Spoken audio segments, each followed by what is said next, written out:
Morning, everyone. My name is Malcolm Young. I'm the Dean of Grace Cathedral. It's such a blessing to see all of you here today.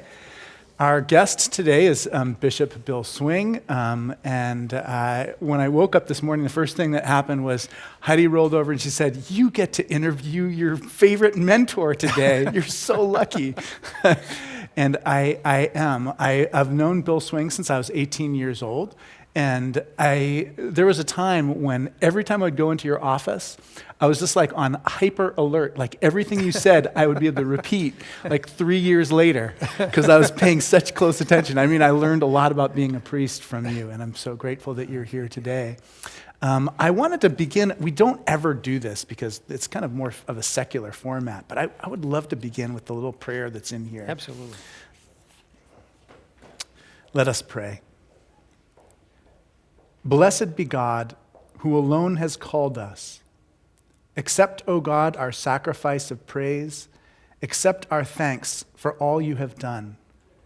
Our hands were empty, and you filled them. Amen. Amen. That's such a great way to start the book. Yeah. And I love that. And maybe you can tell us a little bit about what the book is about and just kind of what the whole project has been. Thank you, Malcolm. Great to be back at Grace Cathedral. And I'd like to tell you about, I had 2 books that I wanted to write, and I had to separate them in my mind. One book was about how I started the United Religions Initiative, and that book is called A Bishop's Quest, and the hero of that book is my wife. A good hero. Everybody reads that book and says, your wife is a saint. I'm always looking for a compliment, but she gets it. But then I had a book. I've been a priest and a bishop for 56 years, and so many silly things have happened in those 56 years that I thought, I'm not going to go to my grave with all those stories in my head. I want to write them down for my friends and family and anybody else who might enjoy them. So it took a couple of years, like 3 or 4, and compiled this book called The Sacred and the Silly. And I didn't know how to organize the book. And then I thought of an opening thing that I always say when I meet new crowds of people. I always say this story. I say, my name is William Swing. I come from West Virginia. My father was a touring golf pro. When World War II came along, we had to move into the city in Huntington from the golf course, and I played football on a vacant lot. I didn't know the vacant lot was owned by the Episcopal Church. I just played football, and it got to be November, and it was snowing, it was raining, and we were covered in mud, and the priest came out and said, "You boys don't want to be in the muck. I have a ping pong table in the parish hall of the church over here. Why don't you come in and play ping pong and get out of the mud?" So all of us boys walked into the parish hall, started playing ping pong, and then 2 or 3 days or weeks later, he said, "Now, boys," he said, "boys, Christmas is coming. How many of you boys would like to wear a uniform and light candles?" And I raised my hand, and the next thing I knew, I was the Bishop of California.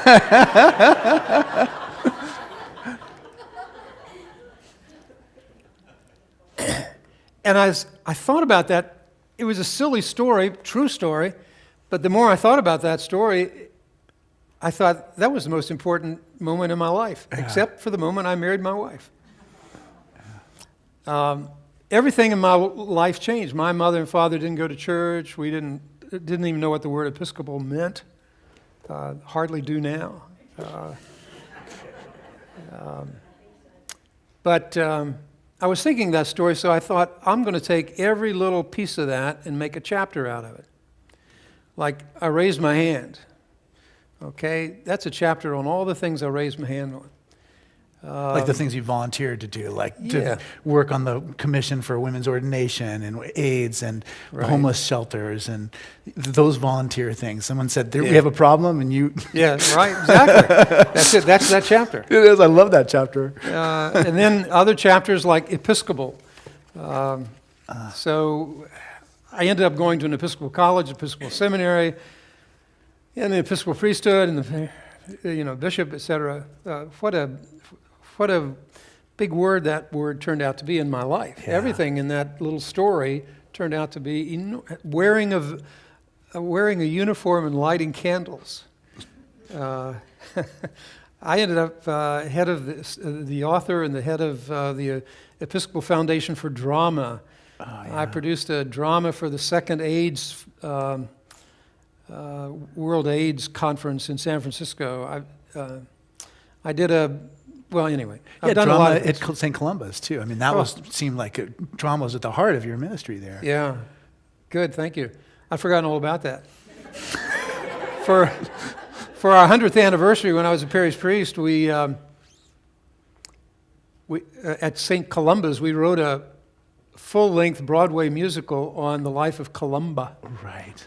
And we performed on the Voice of America. We performed in London and St. Andrews and on Iona, the island where St. Columba was. And one of our little shooby-doo-bop singers, dancers, ended up being the female lead in Raiders of the Lost Ark, opposite of Harrison Ford. We had a lot of people who turned out to be really something out of that cast. But that was a lot. Thank you for reminding me of that. So today, what I'd like to do is tell you a couple of silly stories. I'd like to do some little dumb stories, tell you some stories about California, tell about overseas, and then a little bit about today. You'll notice that the cartoons in this book, they are written by the drawn by the Bishop of North Carolina. He and I used to sit in the House of Bishops, and if some bishop went to sleep, he would draw a picture of him. And I'd do the caption underneath, and we kept ourselves entertained year after year at the House of Bishops. And so when I wrote the book, I wanted to make sure that he had the cartoons, and brings big smiles to my face. So, a couple of dumb little stories that have no theological significance. I was a student at Virginia Seminary, and I had to report to the dean every week. I wasn't in trouble. His name was Jess Trotter, and I went to see him one day, and he was working with some files, and the phone rang, and he said, "Bill, would you get that?" And I said, "Yes, Jess." So I picked up the phone, and I'll never forget it. The lady said, "My name is Joy Geddes from Capital Airlines, and every 6 weeks we have a new class of airline stewardesses who graduate, and we have a big banquet, and at the banquet, nobody will have the grace or the invocation. So we thought maybe there'd be a student that could come over and meet the airline stewardesses and be the chaplain to them for a while and eat a banquet meal, and we'll give him a little salary." And I said, "Wait just a minute, and I'll see what we can do at the seminary here." So I put my hand over the mic, and the dean said, "What's this about, Bill?" And I said, "I can handle this, Dean." So I said, we have one outstanding student who's perfect for this job. His name is Bill Swing. When do I start?" Weirton, West Virginia. I was a parish priest. I had a little church in a plumbing garage for 6 years, steel town right next to the steel mill. And then I had a church in a pottery town at Chester. And between, as I would go back and forth, there was a racetrack. And one day I went into the racetrack and said, "I'd like to meet your president." So I went up and I said, "Tell me about your track." And he said, "Well, we have 2,500 people who live in tack rooms and trailers. We have hot walkers, trainers, jockeys, We have a pool hall, we have an infirmary, we have a bank. I said, you know, you have everything that a city has except a church. And he said, well, that's right. He said, would you like to start one? And I said, yes, I would. So every Sunday I would go to this church, then I'd go to that church, and I'd stop at the racetrack, and when I drove in, a guy over the loudspeaker would say, and Reverend Swing is off. Said, if you want religion, go to the pool hall. I was there for 6 years, and we never took up an offering. But they would give me tips on the races. Right, exactly. That's great. Yeah. Better than an offering. They'd say on Tuesday night in the third race, there's a perfecta 1 and 2 and 2 and 1. You could bet it. There are 2 great horses and the rest are dogs. Just bet them this way, that way. And well, anyway. I had one baptism in this little steel town. Bobby and David were going to be baptized, and the mother dragged him into church, and it was a tiny church, a little bigger than the stage, and I had the baptismal font up front by the pulpit, and I baptized David, and I reached around for Bobby to baptize him, and I couldn't find him. In this little church, I couldn't find Bobby, and he was hiding in the pulpit. He was inside it. And he didn't want to be baptized, so his mother took him back. And after the service, she said, he's going to be baptized today. So she dragged him back up front, and we stood there, the mother, Bobby and I baptized him in the name of the Father, and then he took off. And I thought it was now or never, so I grabbed some water, and I baptized him in the name of the Son in the narthex. And I baptized him in the name of the Holy Spirit just as he fled out the front door. It was my first drive-through baptism. Also, I had in this little town, they didn't have many priests, so there was a Serbian Orthodox priest, or a couple, that they had a baby, and they said, could we have our baby baptized in your church, but we'll bring a Serbian Orthodox from Pittsburgh to do the service. And I said, great, what can I do? And they said, well, have a big table and have warm water and have a lot of towels. I said, got it. And said, we'll have a big candle, baptismal candle. I said, good. So snow was up to here. They came in with the baby wrapped up, and they unwrapped the baby and was stark naked. And the service started, and the baby was lying on the table there, and the priest got his scissors out.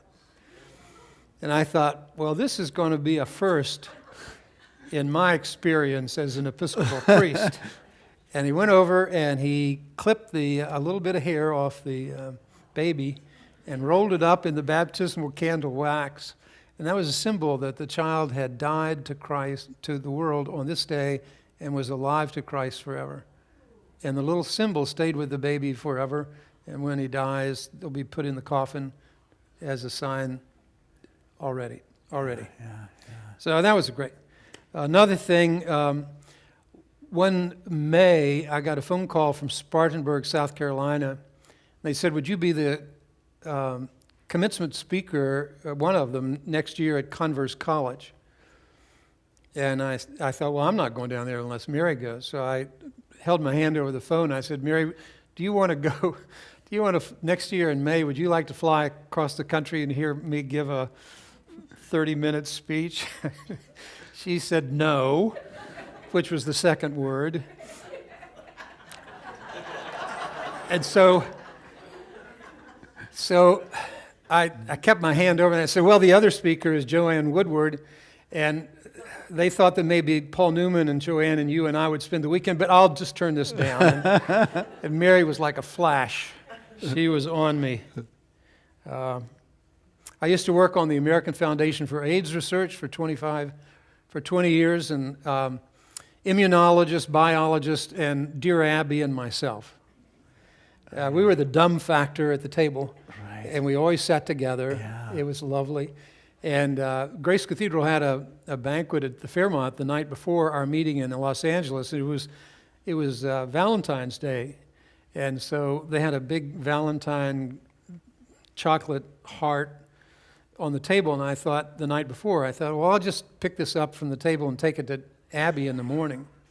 So I went home, got up the next morning early, put it in my suit, got in the cab and sat against the car door, and got in the airplane and sat against the car door, and got in the cab in L.A., went to the Four Seasons Hotel and sat against the door, and I walked in, and Abby had saved me a seat next to her.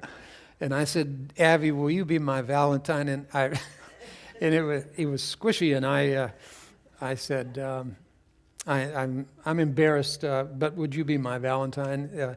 And she said, Bill, don't worry. Women my age often get things that used to be hard that are soft now.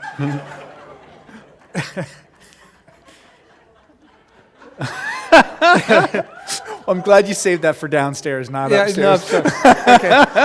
I'm retired. I can say anything. Right, exactly. I don't care. And it gets better.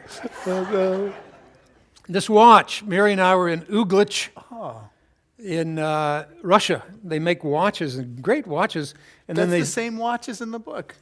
Yeah. Oh my goodness, I didn't know it was still going. It's still going. So I went to, I got a $17 watch in Uglitch, and they send them to Switzerland, and they make them into, Swiss watches. $2,000 watches.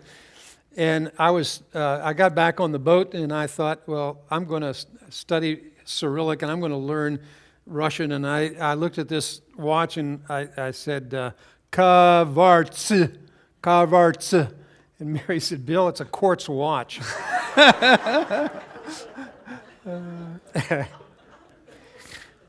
Now, California, three things. I was a parish priest in Washington, D.C., and one afternoon I got a packet from the Diocese of California, and it said, we have 170 candidates for Bishop of California. If you want to be the 171st, please fill out the simple form. This 19-page questionnaire. And I said, the heck with that. So I threw it away in the garbage can. And Mary went to the garbage can, and she pulled it out, and she read the whole thing down at the bottom and said, if you're one of 24, we will fly you and your spouse to San Francisco for an interview. And she said, fill it out. So I quickly filled it out, sent it in, thinking nothing would come. They said, you're one of 24. So Mary and I, in February, right about now, we flew to San Francisco. And in Washington, the snow is up to here. In San Francisco, it was a beautiful, sweet California day. And after the interview, we had to take a red-eye to Washington, and we went down to the Union Square, and guy was had a TV camera, was interviewing people, and somebody was working on an ice sculpture. And everybody in the park had prophylactics on their fingers. So I said to somebody, what's the occasion? And they said, well, it's National Condom Week in San Francisco. And I said, well, that's fascinating. In Washington, we have National Secretaries Week. Is it anything like that? And they said, no, we're number 1 in syphilis in the nation, and we're number 3 in gonorrhea. Wow. And the guy is doing an ice sculpture of a gonorrhea germ. And I said, oh, yeah, I should have picked that up. I'm from the way back. And so we got on an airplane, and Mary said, who wants to be the Bishop of Sodom and Gomorrah? So she said, if you're one of 6, don't do this. We have our children in a youth group. We've finished our house. Everything's great. So I got back on Friday. The phone rang. They said, you're one of 6. And I said, no, I'm not. I said, take my name off, go to the 7th, and I'm not doing that. And they said, well, we'll call you back on Monday morning and see what and I said, okay, you can call me back on Tuesday if you want. So 3 things happened that weekend in Washington. The first thing is I got a letter from a place called Santa Clara, California, saying, we have 17 people who want to vote for you for bishop. Yeah. And I thought, who are they, and where's Santa Clara, and why would they vote for a 42-year-old guy from, it's crazy.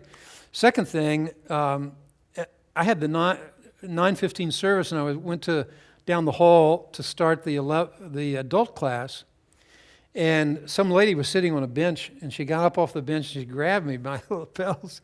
She said, I have flown all night from San Francisco to say 3 words to you. And I said, well, what are those 3 words? And she said, don't back out. Wow. And then she let me go. She left, got on the airplane, and flew back to San Francisco. And the third and last thing is, at the 11:15 service, I baptized Henry Kissinger's nephew. And he said, well, what are you doing for lunch? And I said, no, come on over. So Mary and I went to Henry Kissinger's house. What was that like? Oh, I tell you. So I said, Dr. Kissinger, what are you going to do with the rest of your life now that you're not Secretary of State? And he said, and he says, Mr. Swing, what are you going to do with the rest of your life? And I said, California and our children. And he dropped his fork on the plate and he says, Mr. Swing. He says, California has 25 years of really bad times. You have lots of success, and you will not be a candidate because you want your children in a youth group? He says, Mr. Swing, that is not responsible leadership. So Mary and I staggered out on the sidewalk in Georgetown and said, let her rip. Yeah. Two more stories about California.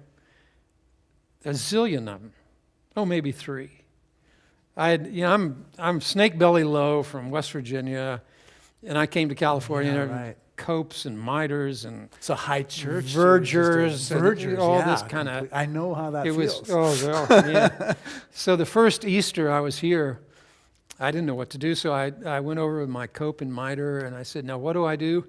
And they said, well, you take your verger, or your crozier, and you hand it to your verger, and then you stand outside the Great Ghiberti doors, and somebody will give you a block of wood, and you stand there, and they'll give you a mallet, and then the choir on the inside will sing something reminiscent of Good Friday and stop, and then when they stop, they'll say to you, hit it, and then you hit firmly this piece of wood, this block of wood, 3 times, majestically and firmly.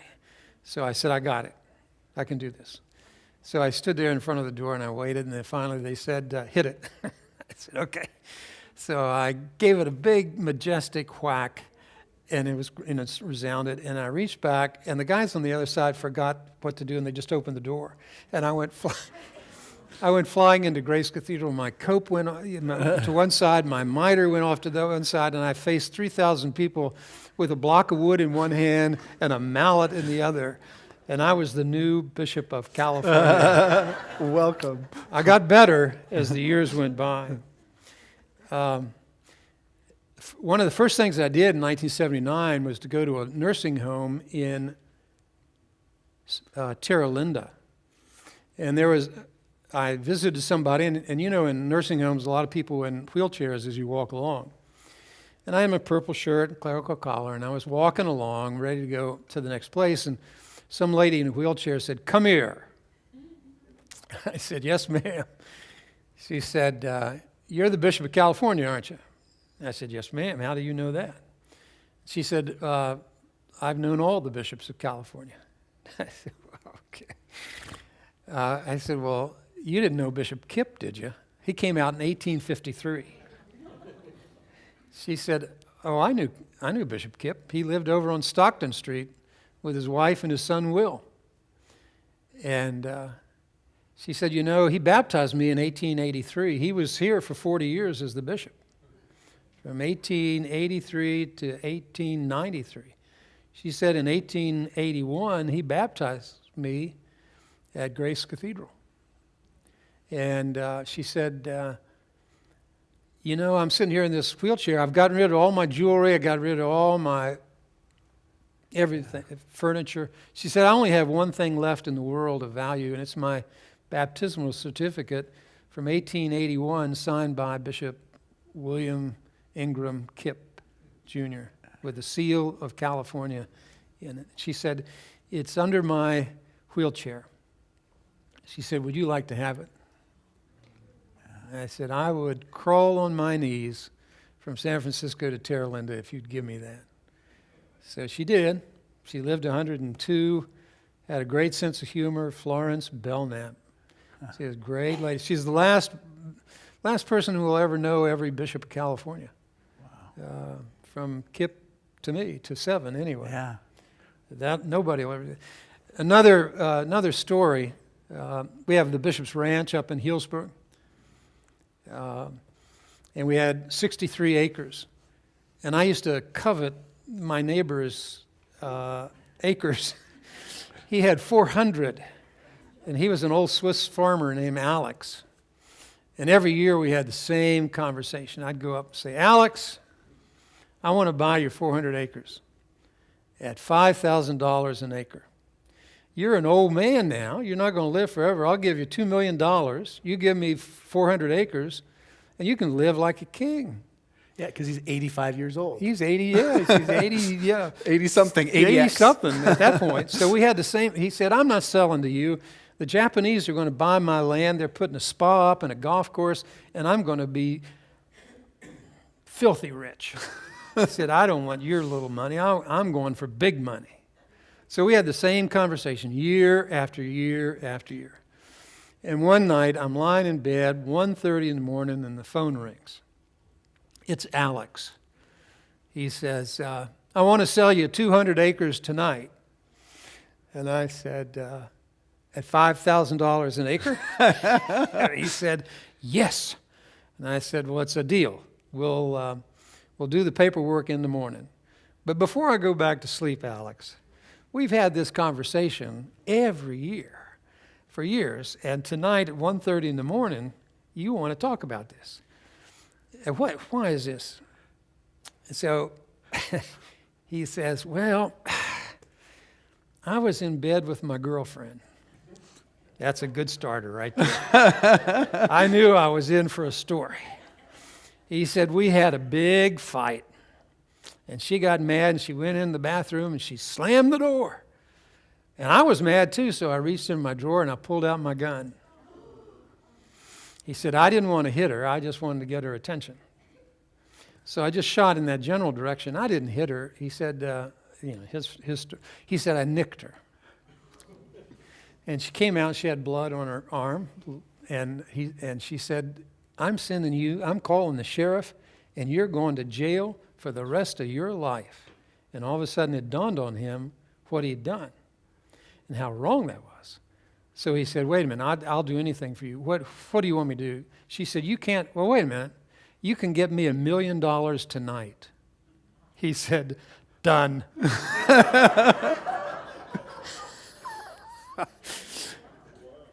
So now when people are walking, communing with God on these mountaintops, I think they wouldn't be communing with God if Alex hadn't shot his girlfriend at 1:30 in the morning, but I think, well, okay. Overseas, I got some stories from overseas. I'll say some. The Bishop of Jerusalem's daughter is in the house tonight and today, and it just brings a flood of wonderful, deep memories. One memory is with Bishop Pike. He was the 5th bishop of California, and I was the 7th. Bishop Pike died in the Judean desert. He and his wife got a Jeep and 2 Coca-Colas and went out in the desert to find the Dead Sea Scrolls. And the Jeep broke down, and he said, you stay with the Jeep, and I'll go hunt for help. And he walked out and fell over a cliff and landed halfway down and died, and they didn't find his body for a long time. And found it on a helicopter. And so he was buried someplace over there, and I was doing a filming project in Jerusalem, West Bank, Gaza, and I had 4 minutes left, and I thought, well, the Diocese of California has never had closure with Bishop Pike. Yeah. I'll go find his cemetery. Right. So my film crew and Mary and I drove around, and we finally found this old, dilapidated cemetery with big 10-foot walls and a gate that was rusty, and you couldn't open it and couldn't get in. And I thought, we've come 7,000 miles. I'm not going to take this. So I took a big running head start at the wall and put my foot up and grabbed the top and pulled myself up, and I got up on the top of the wall, and an Arab came running down the street, and he said, get off that wall. And I said, I'm the Bishop of California. Good answer. He said, we got one of you guys buried inside, too. He said, we're going to bury you if you don't get off that wall. And I said, well, I'm not getting off the wall unless you open up the door and let my film crew in. He said, it's a deal. So we went in and filmed. Another Bishop Pike story, just for the heck of it. The year was 1965 or 66, and he was being tried in the House of Bishops for heresy. Front of Time magazine, on the cover. And so happened the House of Bishops was meeting 14 miles away from my little plumbing garage at Ogleby Park.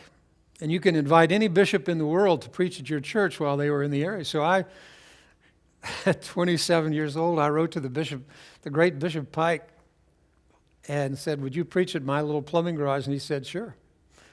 So my bishop in West Virginia heard about it and said, we're not letting the heretic preach in this diocese. You write to Pike and tell him he's uninvited. So I didn't want to tell him the whole story, so I just said, you're uninvited.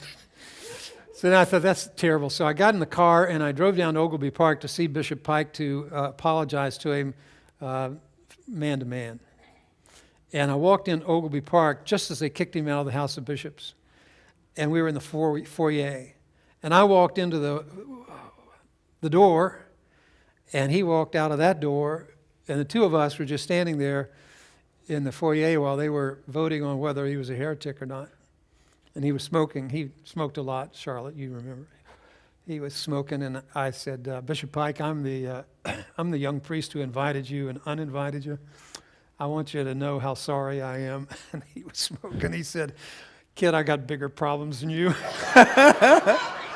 He said, if I ever get out of this thing alive, I'll preach for you. Don't worry. So I said, Bishop Pike, that's very kind of you. Thanks, sir. And I shook his hand, and nobody in the world would have imagined that the 5th Bishop of California was just shaking hands with the 7th Bishop of California in the foyer of Ogleby Park. I love that story. One day, it's a very sad story. Ramzi Asfour, Palestinian, Episcopalian, Jerusalem, lives in Novato. Bishop Kafiti was my guest, and we traveled together around the diocese, and then it came time for him to go back to Ben Gurion Airport. And I was going to drive him over to Oakland. It was a World Series day, and a Palestinian came to me and said, look, I never get a chance to see my old bishop. Could I drive him to the airport? You stay here and I'll drive him. I said, okay. So Ramzi drove Bishop Kafiti to the airport in Oakland and came back when the earthquake hit. And he was at the top, he was at the next level of the Cypress freeway that crushed him. And then couldn't get his body down for 3 days. Very beyond sad moment. I worked in Jerusalem for 8 years on and off, and I worked in China for 10 years off and on. Worked with Robert Runcie a lot. He was the Archbishop of Canterbury, my favorite archbishop. And my favorite story about him is that he used to come to San Francisco and visit us, and then he would go back. He'd do his shopping. It was cheaper here than London in those days, Christmas shopping. So he wanted to see the Liberty Bell in Philadelphia. So he stopped there, and he put on a mufti, he had a tie and a shirt on. He stood there, and big long line, and he said something, and the guy in front of him turned around and said, hey, buddy, you sound like you're a foreigner. Where are you from? Runcie said, oh, I'm from England. And he said, England, man, I love England. I watch English movies. I watch English television. As a matter of fact, I stayed up all night and watched the royal wedding. It was fabulous. I saw the horses and the carriages and the royals, and it was terrific. He said, how about you, buddy? Did you have a chance to see it?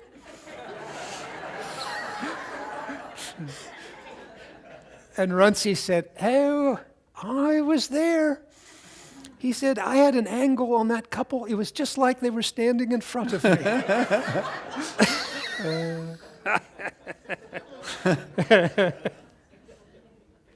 I see Bishop Pike's daughter. Yeah. Oh, bless your heart for being here. Thank you.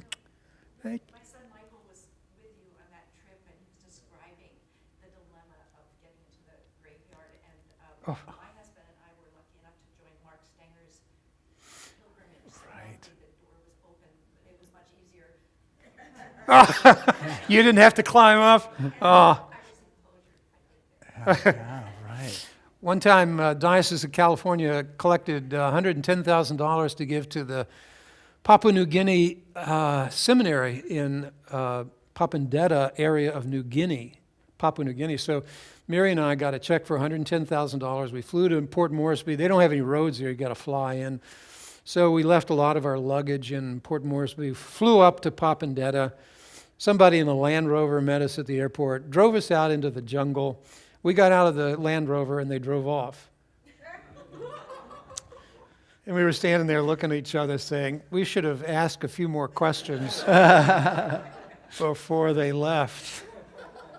And then all of a sudden, 3 guys with bones in their noses and spears came running at us, put the spears in our chests and said, do you come to Papandetta as a friend or an enemy?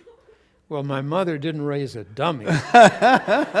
So I said, friend. And they went back and they went in the jungle. They came back and put the spears in our chests. Same question, same answer 3 times.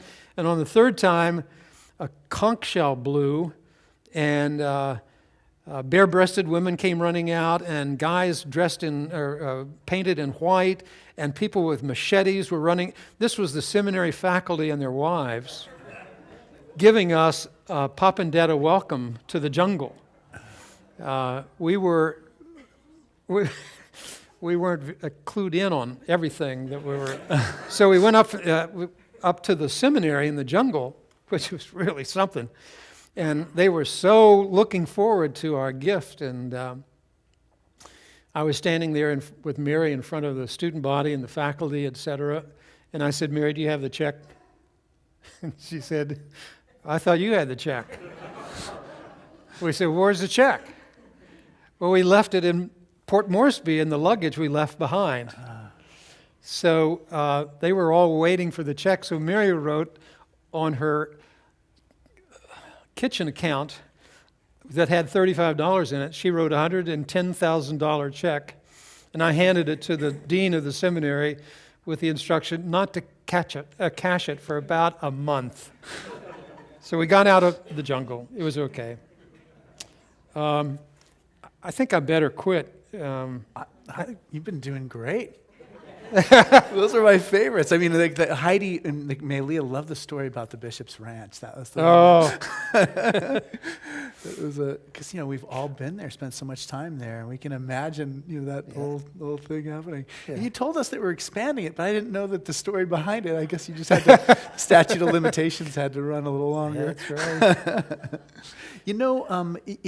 I get this. I read the Bishop Kipp's memoirs. Oh, good. Recently, I read John Vandermeer, Right. the Right. first priest at Grace Church, his memoirs and a few others. I wonder, just kind of what is your take on those people who kind of came before you? Like, how aware of those other bishops were Boy, you, and kind of what is your sense for them?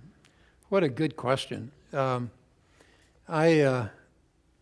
I too have read that, all of those books. I figured you probably did. And I had great admiration for Bishop Kipp, leaving an aristocratic family house in Albany, New York, being elected Bishop of California, wherever that was. Right.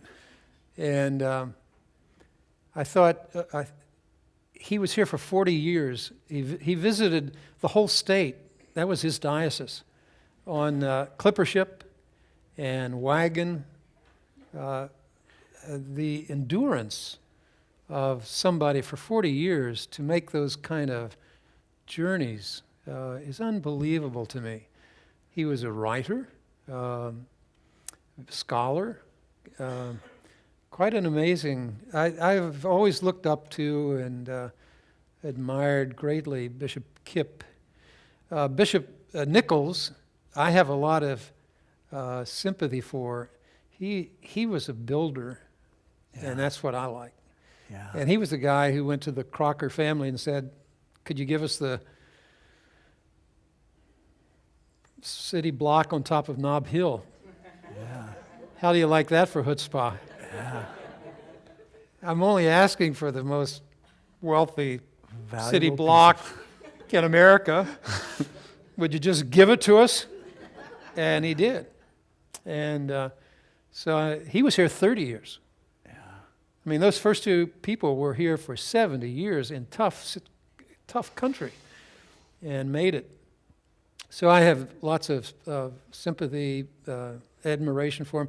Bishop Parsons was a scholar, hymn writer, a professor at CDSP.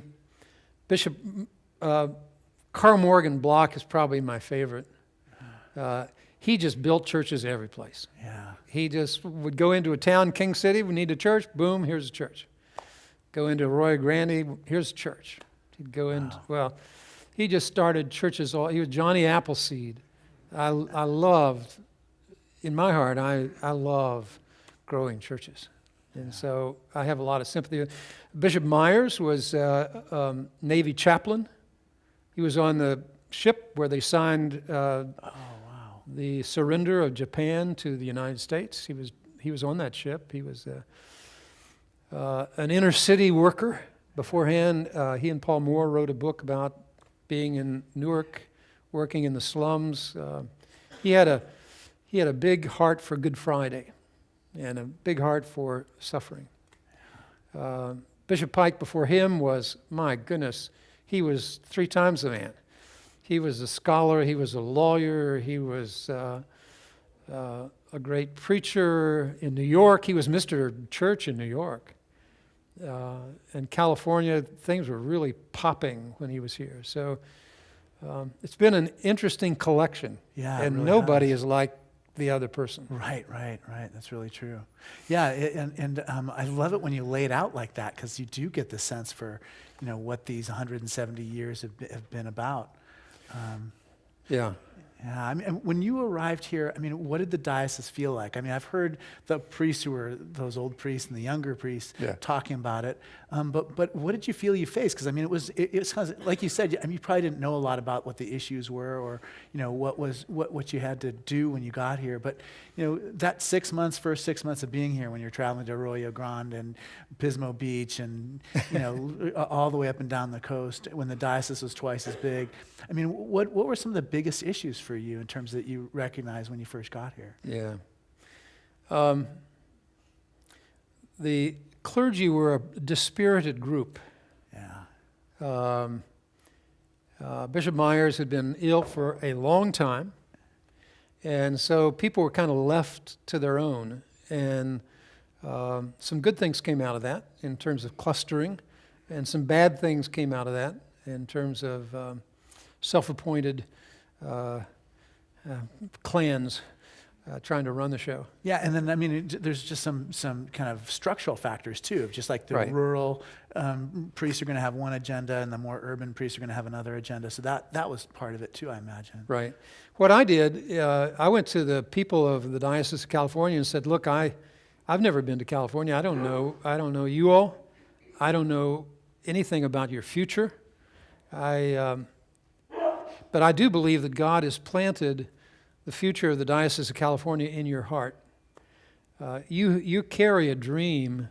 I don't carry the dream. I don't even know it. I don't even know the cities that I'm the bishop of. Right. But you carry the dream of California in your heart. If you'll tell me your dream, I'll work to make it come true. So I invite you to give me your dream for the church." And I got over 10,000 dreams. Some people painted them, some people did works of art, some kids et cetera. We had 10,000 dreams. We had to get a big wall and put the dreams up because they started fitting into 27 different categories. What I learned over that period was that if you have a dream that's authentic, it's amazing how it happens even before you sit down to plan how you're going to make it come true. People find each other who have the same dream and didn't know it, and then they begin to work together for it before I could get organized, which was great. So I spent a lot of years just chasing after their dreams, and that energized. We went out to get $7 million. We raised about 4 or 5. But that was a big turning point in the diocese. Yeah, I mean, it's funny because I think so many of the things you did, you did huge projects. Talk about builder, just in the same way that Bishop Block built a bunch of churches all around. I mean, you built these huge institutions from the bank to the Episcopal Community Services to all the work that you did with AIDS to URI. Were those parts of the dreams? Even San Francisco Towers, was that one of the dreams? No, I tell you, once you get into a dream culture, yeah, and you see so many come true, you say, what else is out there? Yeah. And then you got confidence. You say, if we could do this, what can't we do? So dreams just kept getting bigger and bigger in terms of, I remember when Alan Jones and I were standing out on the asphalt parking lot looking at each other and saying, let's go for it.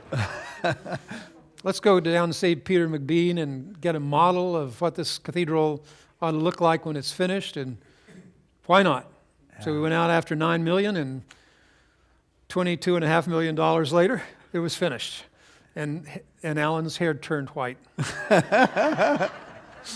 Well, I tell Alan this sometimes, every single day, I'm thankful for that. I mean, we have the most beautiful facilities. I feel like I'm a beneficiary for even the school stuff, because when you write about schools, you talk about it failing, but in a way, I mean, the base school, it began as an Episcopal high school. It's just not an Episcopal high school now, but we have two. Right. I mean, you were talking about all this high school education in the 90s, and I thought, oh, wow, it's great that he likes.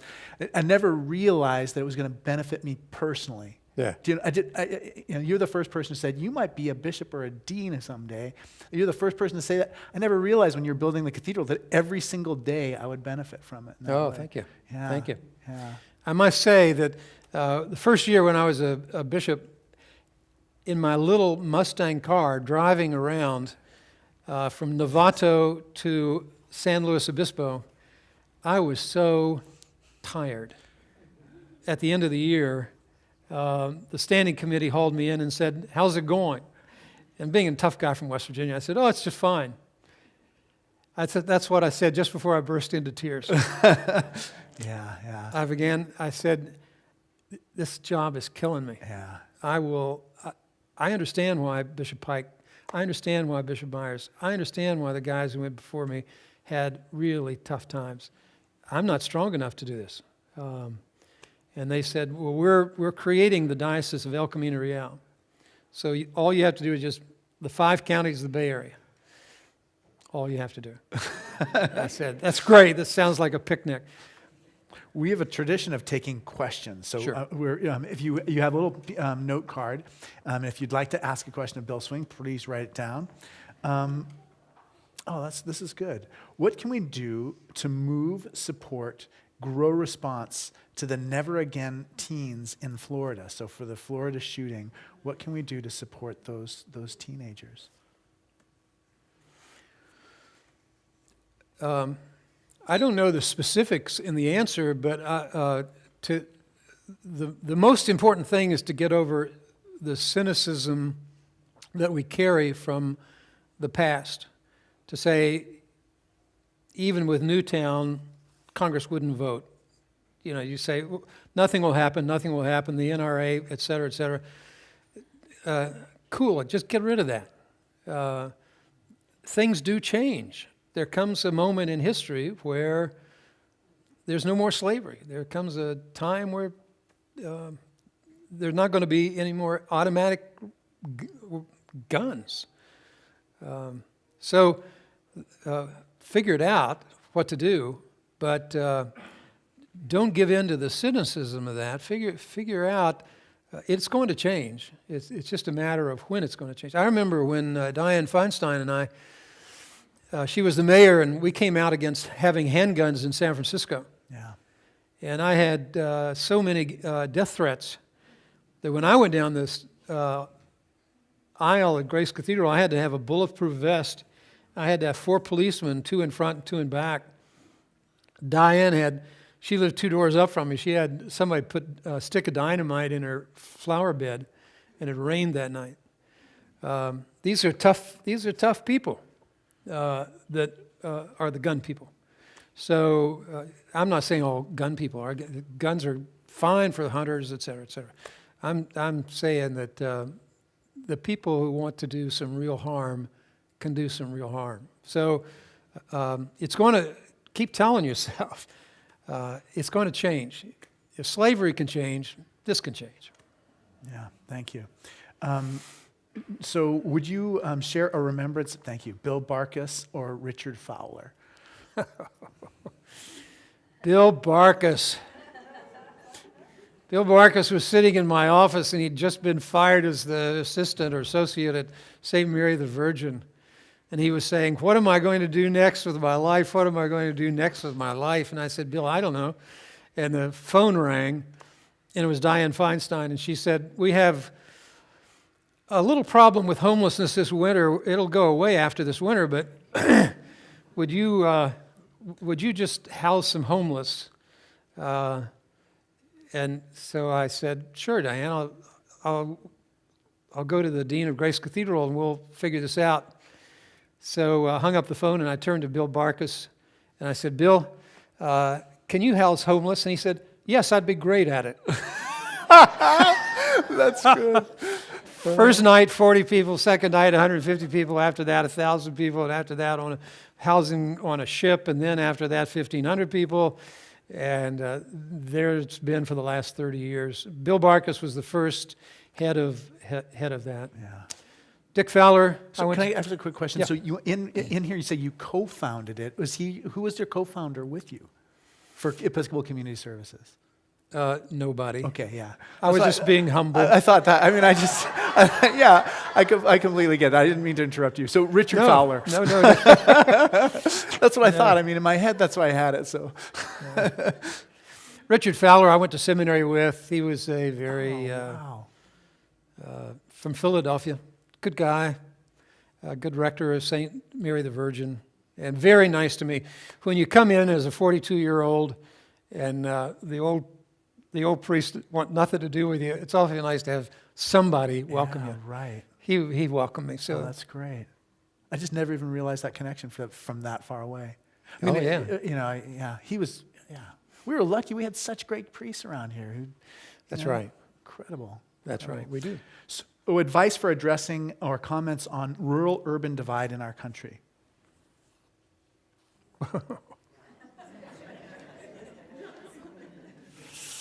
These are easy ones. Now, the only thing I know is to go for the humanity. It's not the education. It's not the enlightenment. It's not the words. It's the humanity. If we keep keying into the humanity of the elites and the rural people, we can make it. But humanity is the bridge. If we aim to see people as people, anything's possible. If we don't, nothing's possible. Yeah. Could you address the challenges of being attentive both to your family and caring for the world? Mary, would you like to answer this? It's in her handwriting. Was there any blood on the... Actually, the person who wrote this question was so thoughtful, they signed it in a way so that we would know that it wasn't Mary. No, that's really a hard one. So when you're a parish priest and, you're your week is kind of gone with visiting and et cetera, and meetings, and then weekends are weddings and that sort of thing, and banquets, and then Sunday is youth and services and all that, and then you got to write, and then somebody calls on the phone and off you go, and somebody calls on the phone and off you go, and then somebody's birthday that you love, and then somebody's birthday that you love, and it takes a toll. But we're not the only people who work like that. A lot of people have to live in the tension of family and vocation. It's true. There's no magic wand there. You just. I remember one time. This is off the subject a little bit, but I was in Washington D.C. and we had a big congregation. I mean, really a big congregation. And we lived a couple of blocks away, and I hid all our Christmas presents in my closet. And on Christmas Eve, I went up to the office and I started to get the Christmas presents to put in my car to take to the house. And I had 3 lines on my phone, and one line began to ring, and I picked up the line and it said, Bill, this is, and I'm going to commit suicide now. And I was dealing with the person, and the second phone began to ring. And I said, could you excuse me for just a minute? I went to the second phone and said, I'm leaving that son of a bitch. I can't stand the family. I can't stand my husband. I'm out of here. I said, well, wait a minute. And we're talking, and the third line begins to ring. And I pick up, I said, can you excuse me a second? Get on the third line, and somebody says, I'm going to commit suicide this afternoon. Yeah. And I'm saying, could you wait for a minute? I got to get back to I'm going for 3 lines. When you're supposed to be getting the presents Supposed for to your be family. getting presents for the family. And it went on and on. Finally we worked through with some people, and then you'll hang up, and then the phone rings again while you're working with somebody else. And it went on and on and on. Finally, when I started the family service, I saw people walking into church, grabbing their children, going, come, get in. Everybody had it with everybody. So I walked out and said, now, I know that absolution comes later in the service, but I know that most of you are really having trouble with each other and with your children and families, etc. I'd like to just pronounce absolution to begin Everyone's the whole thing. forgiven. You're forgiven in the name of the Father, Son, and Holy Spirit. Before we And even say it, begin anything else. You don't have to confess. Another You're word. forgiven. And the people went, Yeah, there is something about that Christmas season that surprises me every crazy. year. It is. Crazy. It is. Yeah. What happened to the remaining 200 acres in Healdsburg? I am waiting. I'm waiting. No, it's beyond me now. Yeah. This is a question about the relation between the Diocese of California and Sheng Kong Hui, Angelica of Hong Kong. Do you want to have a look at it? No, but I can tell you a story about Hong Kong. Okay, let's hear it.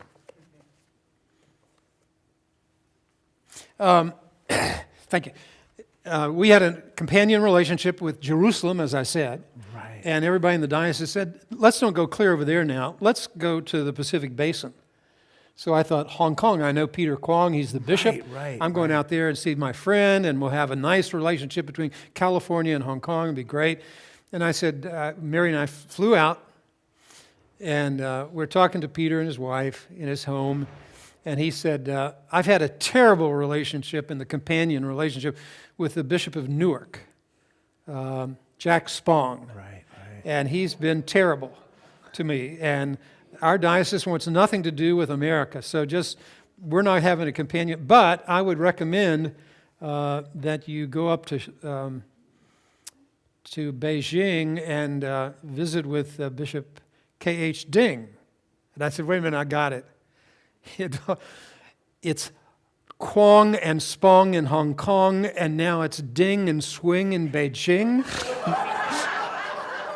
I think I've got it. I know how your mind's working. Right. And it worked exactly that way. I spent 10 years with Ding and Beijing and Beijing, and the whole works. You know, I know that you didn't come here expecting this, but reading this, first of all, I loved it. Thank you. I wrote little smiley faces in the margins, and it's like smiley faces all over the entire thing. I just start laughing, and Heidi's like, "What is it?" Tell her another story. But I think there's one more that you have, and I'm not joking. I really do mean this and it's almost just for people getting started in the clergy, and they don't need to even be maybe Christian clergy, but I think you have something to say about that experience. Like, how do you learn to be a preacher? What do you do in these terrible pastoral situations? But so that's my suggestion to you. If you think about it a little bit. Thank you. Number 3, or the next one, being about almost like an book of advice for people who are doing their best to try to serve congregations. Good. These books are on sale. They're not sold. They're given to you. But if you want to make a donation of $25, Diana Conan from URI will be glad to take your money. She's back there. When I went to Wheeling, West Virginia, right out of seminary, I was there for 4 months. I brought my wife back from our honeymoon, and on the night I got back from the honeymoon, the rector of the parish said, "There's a special vestry meeting tonight, and maybe you ought to be there." And I said, "Oh, really? What's it about?" And he said, "It's about whether to fire you or not." I'd been ordained for 4 months, and I said, "Well, what did I do?" And they said, "Well, you have such a weak voice that we can't hear you when you preach. And when we do hear you, it's not worth listening to." They said, "You are the worst preacher that we've ever had in this church, and you're the most frivolous, immature priest we've ever had." I wonder what that meant, immature. So he said, "You might want to come." And so they debated for an hour and a half, and the vote was 6-6 whether to fire me. And so finally a barber named Sam Simon said, "Let's give the kid a break. We'll give him voice lessons, and every week when he preaches, he has to present his sermon to a judge, a lawyer, and the rector on Wednesday, rewrite it on Thursday, present it to the rector on Friday, rewrite it on Saturday, and then preach it on Sunday." So I did that for the next year and a half. Those jerks, they really helped me become a good preacher. They did. The last thing I want to, I'm sorry, I keep No. holding on to you. And the terrible thing is Bill's preaching in 5 minutes, so I should be giving him a chance to relax and get ready for the next thing. But I just can't help myself because this is our last chance. But one of the things you talk about in the end of the book that's so powerful is just the religious imagination. And just, I wonder if you can talk a little bit about what kind of knowledge religious or spiritual knowledge is versus other kinds of knowledge that we experience. Because that was a really powerful part of this for me. Because even though you joke about the sacred being a small part and the silly being a big part, they are really deeply integrated. Yeah, I think when you're a young priest, Alan Jim Pike could talk about this. You're into orthodoxy and academic Christianity, and life knocks off so many edges that toward the end, it has to do with an awful lot with your imagination. Who do you imagine God is? What do you imagine God requires? What do you imagine God's concern? What does God want for this world? It's not in textbooks. When you get a certain age, it's not in textbooks. It's in imagination. So one of the most sacred, holy things that you carry around with you is your imagination. And it's not like well, this is an awful question, but they're all great questions, childish questions. All religious questions are childish questions in the end. And then it all comes down to, I'm going to use this phrase in the sermon today, being in a God-intoxicated world. If you can live in a God-intoxicated world where it all has poetic beauty, implications. When I pulled the car out of the driveway today, there was a purple blossoming tree. Oh, my lands. That was so religious. Yeah, right. It's like the burning bush for you, right there. Yeah. That's why for One of my favorite last things is just the preaching, too. Like when you say, like, what a good preacher is, a good preacher is somebody who can kind of provoke our inner preacher as a listener. And that's exactly my experience, too. So it's not that there's good preaching that's out there. It's like the story that people tell as they are listening to the preacher that has the real power. And I thought that was definitely true from my experience, too. It's if you're a preacher, you got to imagine what folks are wrestling with. Yeah. I remember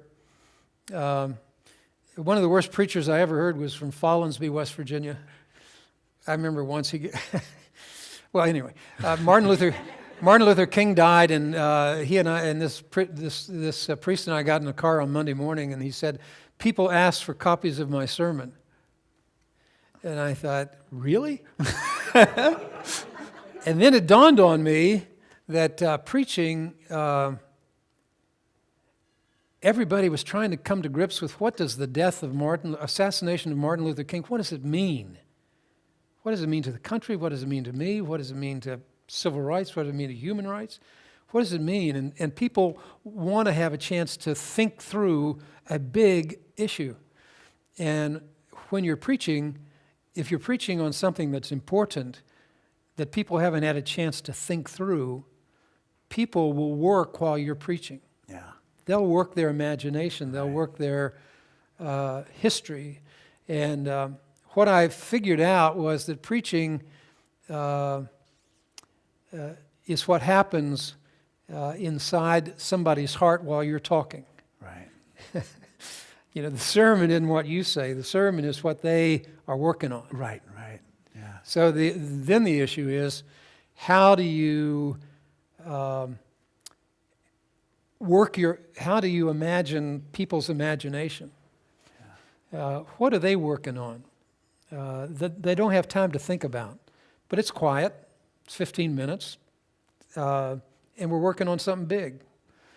And people appreciate working on something big. Amen. Okay. People appreciate working on things big. Thank you. Thank you.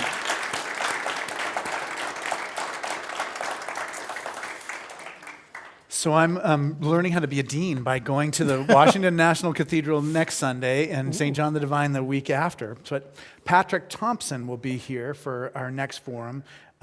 He will be with Roxanne Dunbar Ortiz, who will be talking about the history of gun culture and how it reflects the truth about race and power.